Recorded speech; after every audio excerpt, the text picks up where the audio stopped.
गुरुपाद जी का जो प्रणाम मंत्र है वो लेंगे, उसका नमो महाभगवान्याय, उसके बाद दूसरा एक और मंत्र आता है और लेके फिर भोग को अर्पण करेंगे। तो भगवान स्वीकार करते हैं गुरु के द्वारा। ऐसे भोग स्वीकार नहीं होता है बिना गुरु के। देखते हैं हम लोग घंटी बजाते हैं, भगवान का पहले गुरु का नाम लेते हैं, उसके बाद फिर नमो महाभगवान्याय, उसके बाद एक और मंत्र है, क्या नाम है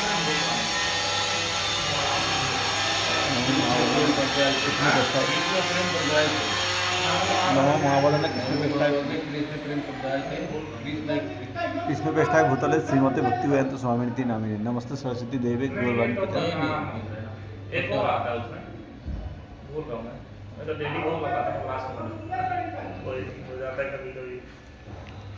नमो ब्राह्मण देवाय गौ ब्राह्मण हिताय जगत हिताय विष्णाय नहीं, ये भी ये तो पहले हो जाता है, ये पहले हो जाता हाँ वो है थोड़ा।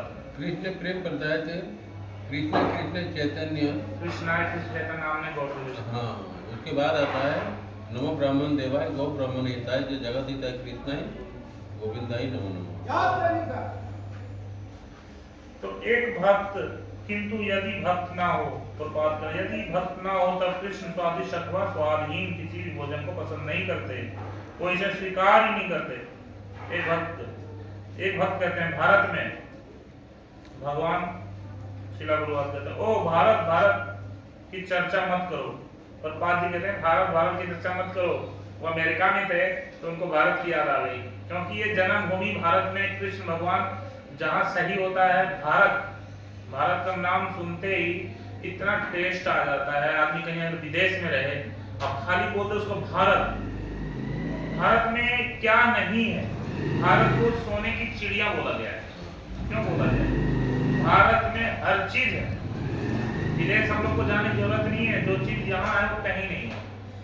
भगवान का जन्म भारत में, तीर्थ स्थल भारत में, चारों धाम भारत में, जगन्नाथपुरी भारत में। जो कलयुग का भगवान कौन है? जगन्नाथ कलयुग का है। और चैतन्य महाप्रभु 500 साल पहले। तो बहुत सारे चीज भारत में, सारा चीज है भारत में, ऐसा कुछ नहीं है कि नहीं है। इसमें बता रहे ओ भारत भारत भारत की चर्चा मत करो, दर्शन शास्त्र की बात करो। यदि भक्त ना हो तो भारत में अथवा आपके देश में कहीं भी कृष्ण कुछ स्वीकार नहीं करते। भारत के सिवा कहीं भगवान कृष्ण स्वीकार नहीं करते। भगवान कृष्ण किसी वस्तु को इसीलिए स्वीकार करने का बाध्य नहीं है क्योंकि वह स्वादिष्ट है अथवा मूल्यवान है। कृष्ण के पास वैकुंठ में अनेक स्वाद व्यंजन है, वो आपके भोजन के लिए ललायित नहीं है, वो आपकी भक्ति को स्वीकार करते हैं। वास्तविक वस्तु भक्ति है, भोजन नहीं। कृष्ण इस भौतिक जगत का कोई भी खाद्य पदार्थ स्वीकार नहीं करते, वो केवल भक्ति को स्वीकार करते हैं। तो बताओ क्या कह रहे हैं? भगवान खाली भक्तों को ही स्वीकार करते हैं, जो भक्त प्रेम भाव से, उसको कुछ भी नहीं आता हो, वो आका ज्ञान नहीं हो, भगवान कृष्ण में रत हो, वो सबसे ज्यादा प्रिय है। चालाक व्यक्ति क्रिया नहीं है जो चालाक है, मैं सब चीज जानता हूँ, मेरे को सब चीज आता है।